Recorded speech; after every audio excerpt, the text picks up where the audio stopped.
afternoon to you all. I know the chairperson said that I should have presented in the morning, but I think there's reason to it. Put the food issues after lunch. Make sure people don't know what they are eating. However, professor from University of the Western Cape kind of hijacked that a bit. But what I did was I watched what she ate, because I like fish. And if she was eating the fish, then I can eat the fish. Because she knows what's in the fish. I always also go to these events and look at the microbiologists as well. What are they eating? And I stay away from the things that they don't touch, so that I don't have the problems I'm going to tell you about. So my topic given to me was legislation and policies supporting human nutrition. I didn't know I had the latitude to change it.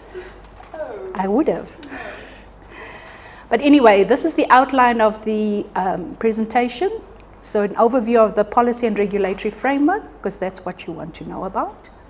And then I'll give you an overview of what we do as food control in the Department of Health, as well as the nutritional situation analysis as to why we actually need to talk about legislation and policies for nutrition. And then topic that you've already covered a bit or heard about, food security. Food security and nutrition are not synonyms. They're two different aspects. And then the conclusion as prescribed by the organizers. And then a contact and web page information. But I think I forgot the contact details. But the web page information is critical for those of you who want to know more. So of course, in South Africa, everything stems from the Constitution, 1996. It gives the issues around health, food security, safe environment, and education. All of the areas that I will cover. And then it also gives scope for ratification of international instruments. It gives the procedures on how we actually take an international instrument and make it that we have to abide by it, which means to ratify. Then we have the National Health Act of 2003, which replaced the 1977 Health Act. You have, I thought I was going to be talking about the oldest act, the Foodstuffs, Cosmetics and Disinfectants Act of 1972. Some of you weren't born then. Some of us, should I say. And then you have the one that Mr. Dube spoke about, the fertilizers, farm feeds, agricultural and stock remedies of 1947.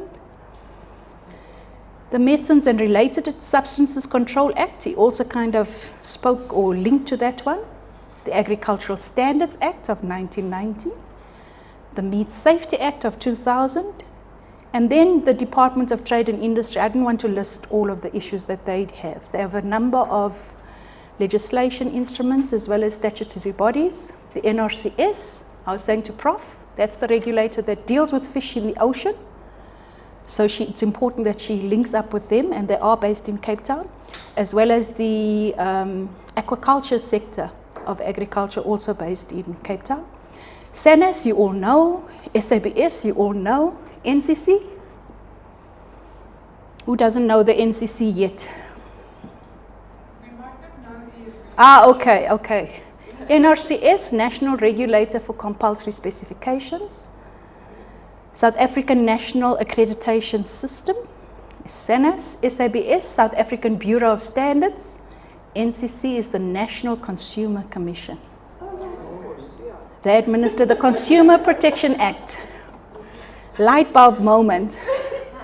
I think people that review my slides often say I use too many acronyms. My boss included, so I will tell her. I've been caught out today. I went back instead of going forward. So what is our policy evidence base for dealing with policy and legislation in the nutrition sector? Is of course the World Health Organization. It's the UN body that prescribes all the global agenda in relation to health, as well as the commensurate reporting thereon. They also encourage countries to adopt and implement their recommended measures to achieve or reverse ill health.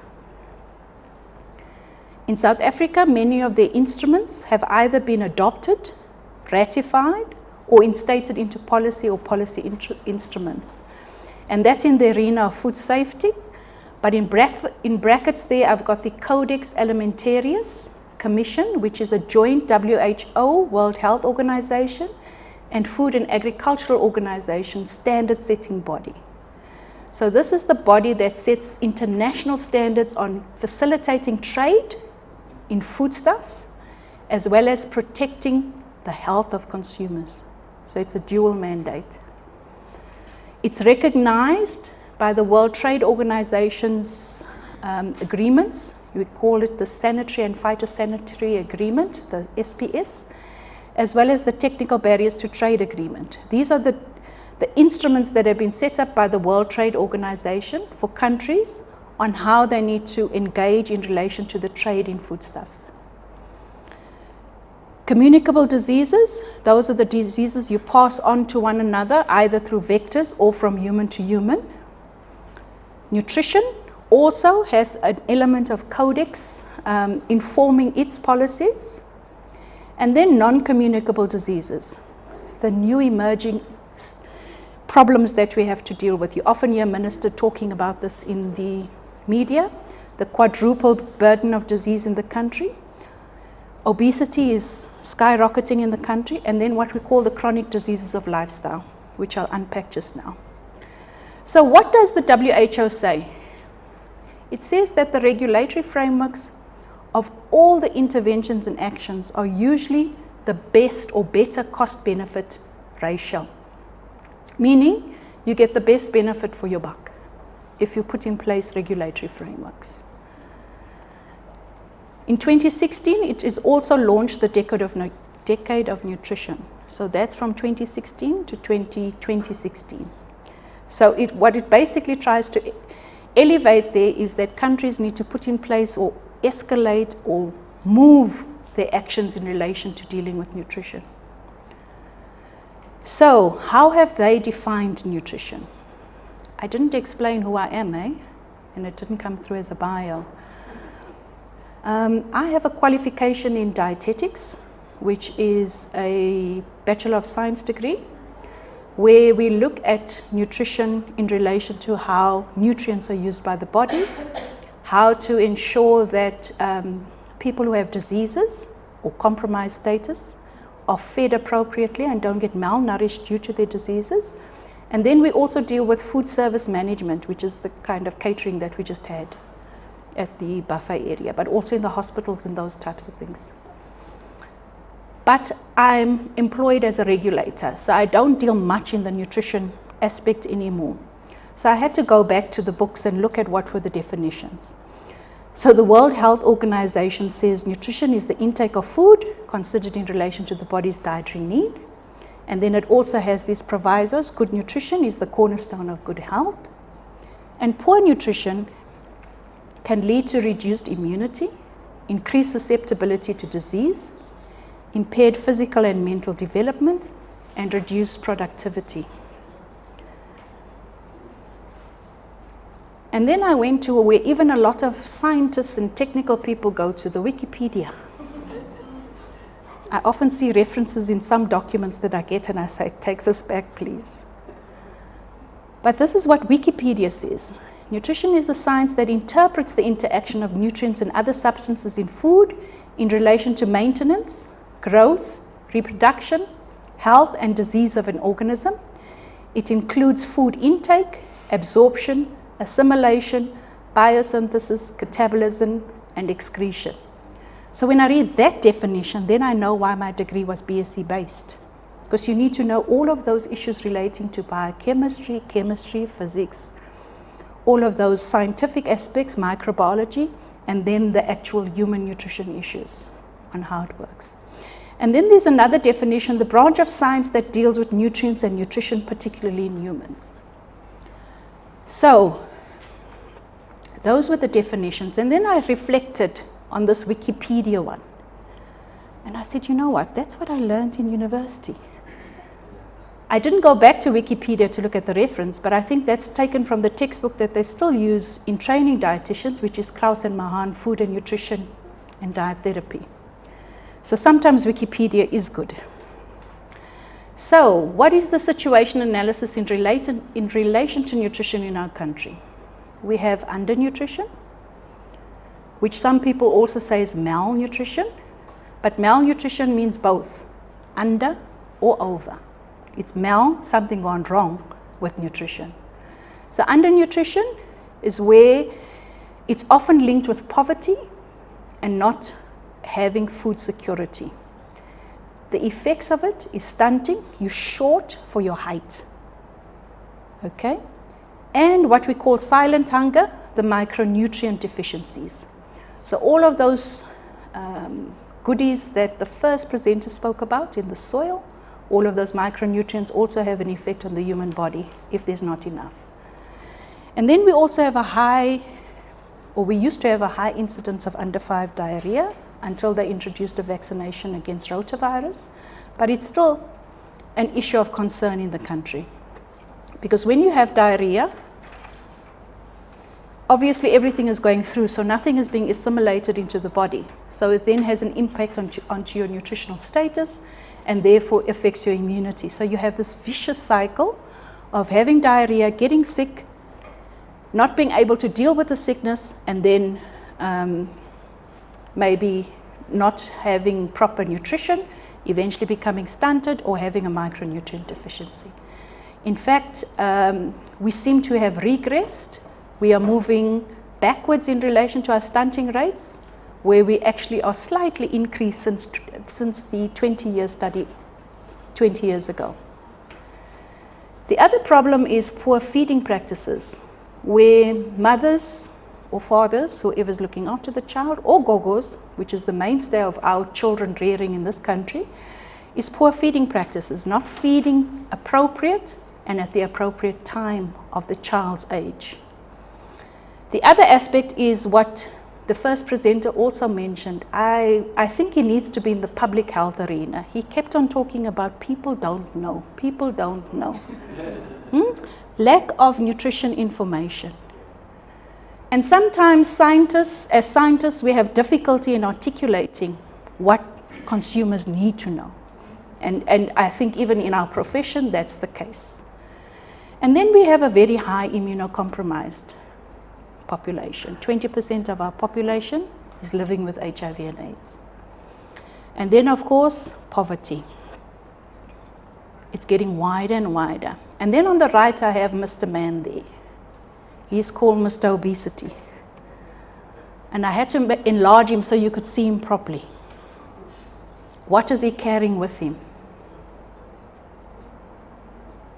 Can you all see? Heart disease, hypertension, they call it high, osteoarthritis, type 2 diabetes, sugar, hyperlipidemia, high cholesterol, and obstructive sleep apnea. Those are just some of the diseases that can arise owing to being obese. What is being obese? Being overweight, but far more than overweight. Because there's normal weight, overweight, and then obese. Okay? Now we're seeing a lot of these diseases coming through, as well as other diseases that are still at the bottom that we're still trying to fathom. We have what Minister calls a expansion in the number of cases of cancer we're seeing as well. Is it linked to obesity? Is it linked to the issues that Prof was talking about? We don't know. So that's why we often have to look at what we're seeing in the water, what we're seeing in the soil, what we're seeing in the food. Those are called hazards. Right? But for them to impact health, there must be a risk assessment done. What is the likelihood of that hazard causing the illness? Okay? So it's often that sometimes we want to throw the baby out of the bathwater and you find a hazard. Somebody was also talking about microbiology. They are assessing what microorganisms are being found on fresh leafy vegetables that you would use in a salad. And so they're finding the ugly ones, what we call the pathogens. And then saying, oh, it's a major risk. However, they're taking the sample at harvest. Nobody eats at harvest. I wish I could eat at harvest. But it goes through a whole value chain. It gets harvested, it gets pre-packaged, reprocessed, and those microorganisms might die off. Okay? So, who are we? What is food control? Again, it's a definition from the World Health Organization, and I'm sorry to give you definitions, but I'm a regulator, and definitions are important in my world. And the organizers said I should talk about legislation, so therefore I have to stick to definitions and those types of things. So food control is a mandatory regulatory activity of enforcement by national or local authorities to provide what? Consumer protection and ensure that all foods during production, handling, storage, processing and distribution are safe, wholesome, meaning nutritious, and fit for human consumption. Conform to quality, so the quality that the gentleman from Act 36 was showing you, and safety requirements, and are honestly and accurately labeled as prescribed by law. So that's what they've defined as food control. Now if you look at that, it's all foods during production. Who does production in the country? The farmers, but which government department has oversight? The first one you heard this morning, right? So agriculture has a role to play in food control. It's not just us in health. Handling, obviously starting to process, storage even, processing and distribution. So from the DCs must also be looked at. So based on that, we have a South African food control system in the country that has 3 pillars. The Department of Health in the center, the Department of Agriculture and Fisheries and Forestry on your left, and the DTI on the right. They all have their own role to play. The pieces of legislation I spoke about speaks to those mandates in those pillars. I'm just going to focus on the middle, the Department of Health. Import, manufacture, sale and export of in the main processed products. Okay? But we do some primary products, like you heard, MRLs on raw agricultural products. We deal mainly with food safety regulations, but I'll unpack that just now. And then we deal with what I call nutritional labeling. We're the Codex Alimentarius contact point, so we ensure that as a country we participate in the activities of the Codex Alimentarius, dependent on which mandate is required to do it. Okay, so there are various committees, and each of these role players has a role to play in whatever committee. So each committee has a coordinator, and we participate as a country to develop those international standards, to make sure that we as a country input into those standards, so that they're not first world like the EU can have or the US. We make it applicable to the local South African developing context. Think about BRICS. We tend to align a lot with some of those BRICS countries. Then we are the International Food Safety Authority Network contact point, and that's for emergency communication on food safety emergencies. And then we are the European Union's Rapid Alert for Safety of Food and Feed contact point as well. That's how we heard about the cadmium